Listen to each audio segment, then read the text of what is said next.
की शुरुआत होती है 2003 मैक्सिको में, जहां पर मूवी की शुरुआत में हम देखते हैं एक आदमी नेल्सन को, और नेल्सन बहुत ही डरा हुआ और परेशान सा था जो कि कहीं पर जा रहा था। नेल्सन अब चर्च पहुंचता है और वो वहां पर फादर पीटर विलियम से मिलता है और उनको अपने साथ चलने का बोलता है, ये कहते हुए कि हालत बहुत खराब है। फादर पीटर और नेल्सन अब एक घर के अंदर आते हैं जहां पर एक नन मैगली पजेस्ड हो गई थी। फादर पीटर देखते हैं कि मैगली अब अपने पोजेशन में पूरी तरह से इवल हो गई थी और वो डिमोनिक दिखने लगती है। फादर पीटर अपने साथी प्रीस्ट फादर माइकल से कॉल करके बात करते हैं। फादर माइकल पीटर से ये बोलते हैं कि पीटर अभी कुछ भी ना करे और माइकल के आने के बाद ही एग्जॉर्सिज्म होगा, क्योंकि पीटर के पास में अभी प्रॉपर नॉलेज नहीं है। पीटर और माइकल बात कर ही रहे होते हैं कि तभी पोजेस्ड मैगली स्क्रीम करती है, जिसे माइकल सुन लेता है और पीटर माइकल से बोलता है कि एग्जॉर्सिज्म उनको अभी करना होगा। अब माइकल पीटर से ये पूछते हैं कि क्या पीटर पूरी तरह से सिन से मुक्त है, जिस पर पीटर हाँ बोल देता है और हालात को देखते हुए माइकल पीटर को एग्जॉर्सिज्म की परमिशन दे देते हैं। अब घर के सभी लोगों को बाहर रूम में छोड़कर पीटर मैगली के पास जाता है और अपना एग्जॉर्सिज्म शुरू करता है, जहाँ पर वो एग्जॉर्सिज्म को रिकॉर्ड भी कर रहा था। मीन्स जो कि उस रूम में होगा वो सब रिकॉर्ड हो जाएगा। मैगली जो कि काफी एग्रेसिव भी थी, उसको कुछ भी फर्क नहीं पड़ता एग्जॉर्सिज्म से, और वो पीटर को सेड्यूस करते हुए गंदी गंदी बातें बोलने लगती है। पीटर यहाँ पर डिस्ट्रैक्ट होने लगता है क्योंकि समहाउ वो उसको पसंद करता था, लेकिन वो खुद पर कंट्रोल रखता है और एग्जॉर्सिज्म जारी रखता है और मैगली उसको सेड्यूस करते हुए खुद को अनड्रेस करने लगती है। मैगली खुद को यहाँ पर हाफ नेकेड कर लेती है और गंदी गंदी बातें पीटर से करती है। अब पीटर यहाँ पर खुद पर कंट्रोल रखता है और मैगली यहाँ पर डिमोनिक स्क्रीम करती है। अब यहाँ पर पीटर को ट्रिक करने के लिए वो नॉर्मल आवाज में भी रिक्वेस्ट करती है। पीटर अब मैगली के ऊपर होली वाटर भी डालता है, जिसका उस पर कोई भी असर नहीं होता। तभी मैगली यहाँ पर मैस्टरबेशन करने लगती है और बेहोश हो जाती है। पीटर मैगली को चेक करता है और अब मैगली जाग जाती है और पीटर का हाथ अपने प्राइवेट पार्ट पर रखवा देती है और पीटर भी अब उसको किस करने लगता है। अब पीटर यहाँ पर समहाउ खुद को रोकने की कोशिश करता है, लेकिन अब तक डीमन उसको पूरी तरह अपने पोजेशन में ले लेता है। खैर, अब कहानी 18 साल आगे जाती है और हम एक प्रिजन के अंदर एक गार्ड को प्रिजनर्स का खाना चेक करते हुए देख पाते हैं। वो गार्ड सभी सेल्स को चेक करके एक सेल के पास में जाता है और उस सेल के अंदर से कुछ अजीब सी आवाजें आ रही थी और वो गार्ड उस सेल के अंदर अपना हाथ डालता है और प्लेट उठाता है, लेकिन तभी सेल के अंदर से कोई उसके हाथ पर अटैक कर देता है और उसकी आधी फिंगर्स खा लेता है और सीन यहाँ पर शिफ्ट हो जाता है। अब हम देखते हैं फादर पीटर को, जो कि पिछले कई सालों से लोगों की सेवा कर रहे थे टू अवॉइड हिज गिल्ट, जो कि उनके अंदर पिछले 18 सालों से था। वो गरीबों की मदद कर रहे थे और ऑर्फन चिल्ड्रन का ख्याल रखा करते थे। अब पीटर को एक माँ से अपने बच्चे के बारे में एक खबर मिलती है और वो उस बच्चे को देखने जाते हैं, जिसका नाम यहाँ पर फेलिपे होता है। फेलिपे यहाँ पर किसी अजीब सी बीमारी से इन्फेक्टेड था और पीटर उसको ही देखने आया था। फेलिपे की मदर पीटर को सेंट बोलती है और वो दोनों फेलिपे को हॉस्पिटल लेकर जाते हैं। अब हॉस्पिटल के अंदर डॉक्टर्स फेलिपे को चेक करते हैं और डॉक्टर ये बताते हैं कि यहाँ पर पहले ही 4 बच्चे इस बीमारी से मर चुके हैं और वो लोग अभी तक इस बीमारी को डिटेक्ट नहीं कर पाए हैं। अब कुछ ही देर के बाद में पीटर चर्च में होते हैं और उनके पास में नेल्सन आता है, यानी कि शुरुआत वाला। अब डॉक्टर नेल्सन यहाँ पर पीटर से बात करने लगता है और पीटर ये बोलता है कि टाउन के अंदर जो कुछ भी हो रहा है वो पीटर की 18 साल पहले की गई गलती है और ये सब गॉड की पनिशमेंट है। नेल्सन यहाँ पर पीटर से बोलता है कि पीटर की कोई भी गलती नहीं थी और जो कुछ हुआ वो पोजेशन में हुआ था, लेकिन पीटर ये बोलता है कि उसने फादर से सब कुछ कन्फेस किया था और अब वो वेटिकन्स के सामने सभी कुछ कन्फेस कर देगा, जिससे उसको इस पद से हटा दिया जाएगा। लेकिन नेल्सन पीटर को ऐसा करने से रोकता है, लेकिन पीटर नहीं मानता। अब अगले सीन में पीटर मॉन्सिग्नोर के पास में जाता है और वो कन्फेशन शुरू कर ही रहा था, लेकिन मॉन्सिग्नोर पीटर से बोलते हैं कि उसने आज से 18 साल पहले जो किया था वो मिरेकल है और वेटिकन भी पीटर को सेंट की नजर से ही देख रहे थे। Now one thing to clear कि 18 साल पहले जो हुआ था उसके बारे में ज्यादा लोगों को कुछ भी नहीं पता था, लेकिन उस वक्त एग्जॉर्सिज्म में पीटर ने डीमन को डिफीट करके दूर भेज दिया था, जिसके बाद से सब पीटर को सेंट मानने लगे, क्योंकि तब पीटर को नॉलेज भी पूरी तरह से नहीं थी और आज के टाइम पर पीटर का सब बहुत ज्यादा सम्मान करते थे, यानी कि चर्च के अंदर भी और टाउन के अंदर भी पीटर की रेस्पेक्ट बहुत ही ज्यादा थी। अब मॉन्सिग्नोर पीटर को एक चेक देते हैं जो पीटर अपने अच्छे काम में लगाएगा, जिससे कि वो बहुत खुश हो जाता है और बिना कुछ बताए ही वहां से वापस आ जाता है। अब रात को पीटर अपने रूम के अंदर उसी रात की टेप देखता है और खुद को कोसने लगता है और तभी उसको बाहर से कुछ आवाजें भी आती हैं। पीटर अब चर्च के अंदर जाता है, जहाँ पर वो ये देखता है कि जीसस क्राइस्ट का जो स्टैचू होता है वो अपनी जगह पर है ही नहीं और पीटर को रोने की आवाजें आने लगती हैं। अब पीटर और आगे जाकर देखता है तो उसको जीसस क्राइस्ट मिलते हैं जो कि रो रहे थे और वो पजेस्ड हो गए थे। वो पीटर पर अटैक करके भागते हैं। पीटर अब उनके पीछे जाता है और जीसस क्राइस्ट पीछे से आकर उस पर अटैक कर देते हैं, जिससे कि पीटर की आंख खुल जाती है क्योंकि ये एक नाइटमेयर था, जिसका एक सिग्निफिकेंस है जो कि आगे आने वाले सीन्स में पता चलेगा। अब पीटर को उस प्रिजन से कॉल आता है जो कि हमने कुछ टाइम पहले देखी थी। अब पीटर और डॉक्टर नेल्सन उस प्रिजन के अंदर जाते हैं, जहां पर नेल्सन ये बताता है कि उस पेशेंट यानी कि एस्पेरेंजा के अंदर किसी बीमारी के सिम्टम्स नहीं है और उसने 2 वीक से खाना भी नहीं खाया है, जिसके बिना वो जिंदा ही नहीं रह सकती। अब गार्ड पीटर को एस्पेरेंजा के बारे में बताते हैं कि उसने एक आदमी को जान से मार दिया था, उस आदमी का सर उल्टा करके, और उसको लटका दिया था, जिसके सजा के तौर पर वो यहाँ पर कैद है। पीटर अब एस्पेरेंजा को देखने जाते हैं और वहाँ पर एस्पेरेंजा को जिस डीमन ने पजेस किया था वो कोई और नहीं बल्कि वही डीमन है जिसने मूवी की स्टार्टिंग में मैगली को पजेस किया था और एक कैदी की उंगलियां काट ली थी, तो यहाँ पर वो एस्पेरेंजा नहीं किया था। अब एस्पेरेंजा यहाँ पर कुछ बच्चों के बारे में बोलती है कि उसको 5 बच्चे चाहिए, जो बात क्लियरली पीटर को समझ में नहीं आती। डीमन पहले से ही पीटर को जानता था और उसने ही पीटर को यहाँ पर बुलाया था। एस्पेरेंजा पीटर से वही बातें बोलती है जो कि 18 साल पहले मैगली ने बोली थी, ताकि वो उसको डिस्टर्ब कर सके, और वो पीटर से बहुत ही गंदी गंदी बातें बोलती है और ब्लीड करने लगती है।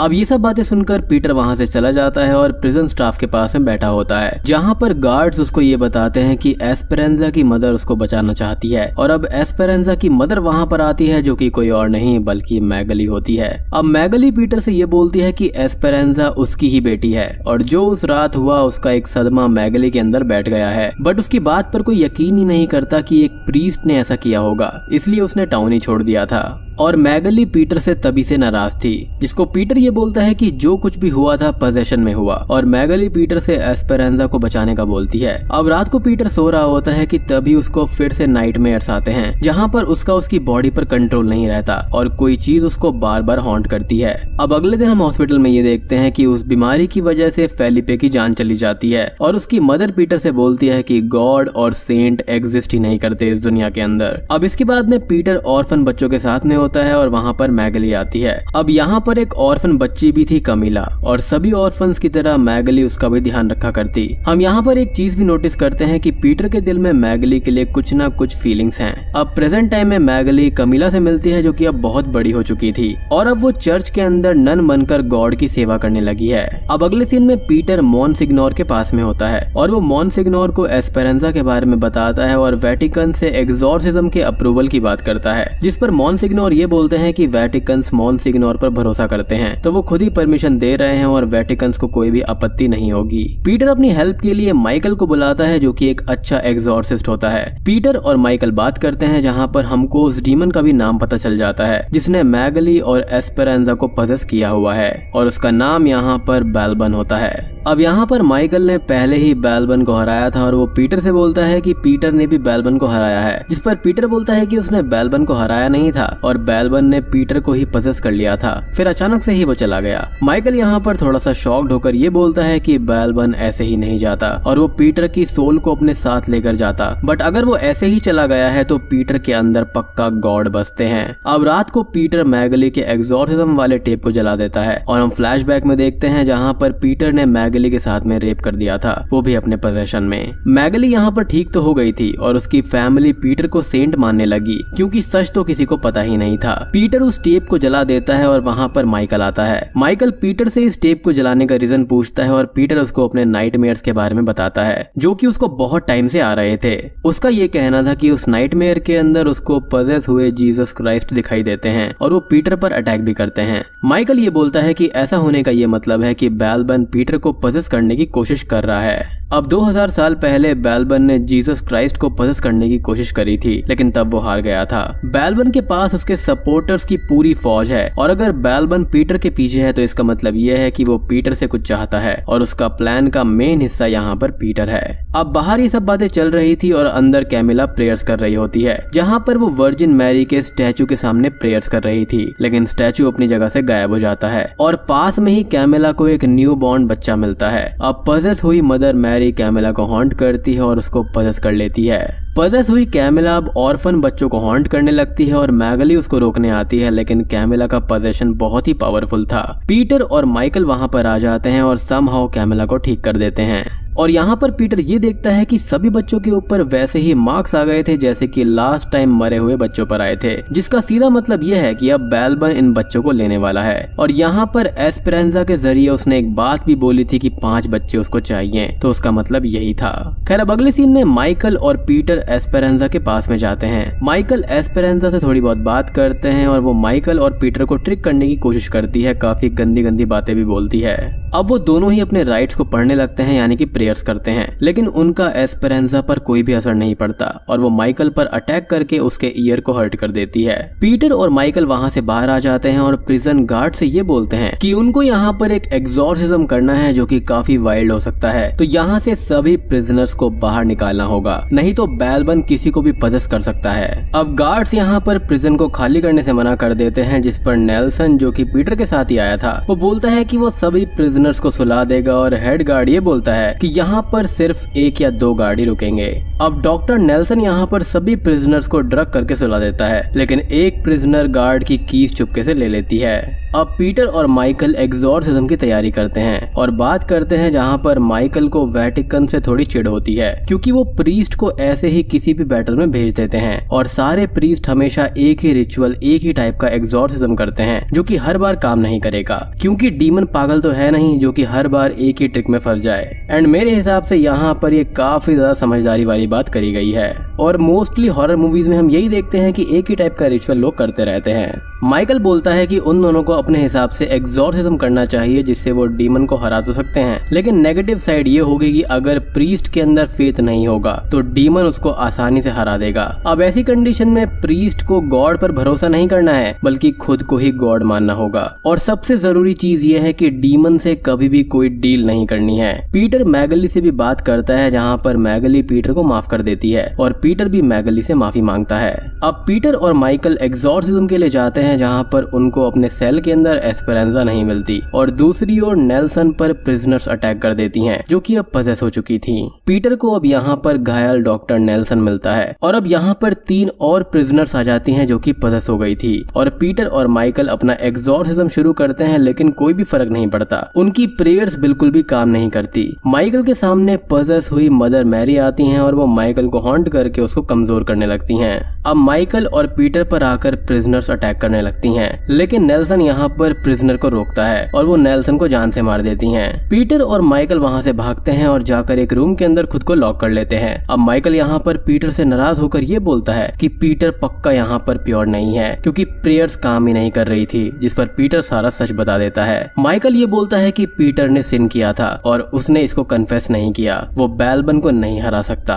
लेकिन पीटर का ये कहना था कि माइकल तो हरा सकता है ना, जिस पर माइकल बोलता है कि ऐसा नहीं है क्योंकि उसने आखिरी टाइम पजेस हुए बच्चे को बचाने के लिए बेलबन से डील कर ली थी और इस वजह से उसकी पावर्स बेलबन के आगे नहीं चलेंगी। अब तभी माइकल वहाँ पर दम तोड़ देता है और आखिरी चीज पीटर से बोलता है कि बेलबन से कोई भी डील मत करना, क्योंकि उसने डील करी थी जिस दौरान उसने अपनी ही सोल बेच दी थी, तो इसी रूप में उसकी यहाँ पर मौत हो गई। अब वहाँ पर सभी प्रिजनर्स आ जाती हैं और पीटर उनसे बचकर भागता है। पीटर अब एक रूम में जाता है और वो फैसला करता है कि वो अपना सिन सबके सामने कन्फेस करेगा और पूरी सच्चाई दुनिया के सामने लाएगा। पीटर अब सारा सच बताते हुए एक वीडियो रिकॉर्ड करता है और मॉन्सिग्नोर को भेज देता है। पीटर अब सभी चर्च के बच्चों को, टाउन के लोगों को, सबको याद करता है क्योंकि सच्चाई सामने आने पर उसकी रेस्पेक्ट चली जाएगी, काम चला जाएगा और वो अपनों से दूर हो जाएगा। उसके अच्छे काम चले जाएंगे, लेकिन पीटर सबको बचाने के लिए सैक्रिफाइस चूज कर लेता है। अब पीटर बाहर जाता है और प्रिजनर्स के सामने प्रेयर्स करने लग जाता है, जहाँ पर उसकी प्रेयर सब काम कर रही थी क्योंकि उसने अपना सिन यहाँ पर कबूल कर लिया था।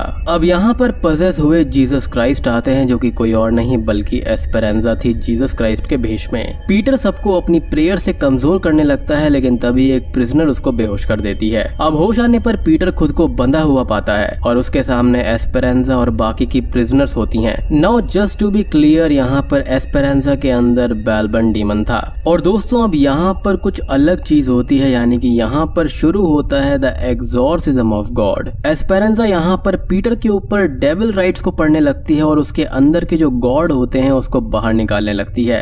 एस्पेरेंजा अपने राइट्स पढ़ती जाती है, डेविल प्रेयर्स करती है और पीटर को तकलीफ होने लगती है। अब इसी बीच हम चर्च के अंदर देखते हैं जहाँ पर पजेस हुई मदर मैरी बच्चों के पास में आती हैं और कैमिला को हॉन्ट करने लगती हैं। इधर बेलबन गॉड को पीटर से बाहर निकालने के लिए एग्जॉर्सिज्म कर रहा था, जिससे कि पीटर को काफी तकलीफ होती है, लेकिन वो खुद को संभालता है और अपने राइट्स को पढ़ने लगता है। बेलबन को इससे काफी तकलीफ होती जा रही थी और वो नीचे गिर जाता है, लेकिन वो पीटर को एक डील देता है कि या तो पीटर सभी बच्चों को बचा ले या फिर अपने गॉड को बचा ले। हम चर्च के अंदर देखते हैं जहाँ पर मदर मैरी एक एक करके सभी बच्चों की लाइफ छीन रही होती है और कैमिला कुछ भी नहीं कर पा रही थी। पीटर समझ जाता है कि वो कुछ नहीं कर पाएगा और वो बेलबन के साथ में डील कर लेता है और एस्पेरेंजा ठीक हो जाती है और बेलबन चला जाता है। अब पीटर एस्पेरेंजा को लेकर प्रिजन से बाहर आता है और सब कुछ ठीक हो चुका था और चर्च में भी सभी बच्चे अब पूरी तरह से सही हो गए थे। अब अगले सीन में हम पीटर को चर्च में देखते हैं जहाँ पर वो प्रेयर्स को कंडक्ट करवा रहा था और यहाँ पर सब उसको सेंट से भी ऊपर मानने लगे थे। अब यहाँ पर प्रेयर्स मास के बाद में पीटर सभी लोगों से मिलता है, उनसे बात करता है और अब उसका सम्मान बहुत ही ज्यादा बढ़ गया था और उसकी बातें दुनिया में फैलने लग गई थी कि उसने इतने सारे बच्चों को बचा लिया और वो गॉड के समान ही हो गया था। मॉन्सिग्नोर यहाँ पर आता है और वो बोलता है कि उसने वीडियो डिलीट कर दी है जो कि उसने उसको भेजी थी और पीटर का कन्फेशन यहाँ पर मॉन्सिग्नोर ने सुन लिया है और वही काफी है। मॉन्सिग्नोर पीटर को ये बताता है कि उसके लिए एक स्पेशल काउंसलर की जॉब है वेटिकन्स में, जिसके लिए पीटर रेडी हो जाता है। पीटर के पास में कैमिला और एस्पेरेंजा आती हैं और एस्पेरेंजा पीटर को थैंक्स करती है। अब एस्पेरेंजा के जाने के बाद में पीटर मॉन्सिग्नोर से बात करता है और हम ये देखते हैं कि बेलबन असल में पीटर के अंदर है, जिस पर मॉन्सिग्नोर बोलता है कि अब दुनिया में सेंट कौन बचा है, जिस पर पीटर ये बोलता है कि एक प्रीस्ट ने यहाँ पर बच्चों को और अपनी बेटी को बचाने के लिए गॉड को छोड़ दिया तो वही सेंट माना जाएगा। पीटर अब एस्पेरेंजा की साइड देखता है और बोलता है कि हेवन ने भी अपना काम कर दिया और हम देख पाते हैं कि एस्पेरेंजा के अंदर गॉड आ गए हैं और पीटर ये बोलता है कि वो गॉड की नई चूजन वन है, यानी कि उसके अंदर का बेलबन डीमन बोलता है और वो उससे बाद में कभी भी निपट लेगा। लेकिन ऐसा होता नहीं है, क्योंकि जब एस्पेरेंजा उसके सामने आती है तो यहाँ पर हम एस्पेरेंजा की आंखों में गॉड को देख पाते हैं और दूसरी तरफ पीटर के अंदर बेलबन डीमन था। तो जैसे ही बेलबन डीमन यहाँ पर एस्पेरेंजा के सामने आता है वो काफी ज्यादा खुद को वीक महसूस करता है और एस्पेरेंजा के छूते ही उसके शरीर के अंदर जलन महसूस होने लगती है। तो यहाँ पर अभी भी भगवान की शक्ति डेविल के सामने बहुत ज्यादा है। अब मूवी के एंडिंग सीन में पीटर वेटिकन की ओर जाता है जहाँ पर वो अब दुनिया पर और भी ज्यादा अपनी छाप छोड़ सकता है और ये बोलता है कि अब ईविल गॉड के किंगडम को नहीं हथियाना चाहता बल्कि अर्थ को ही हथियाना चाहता है।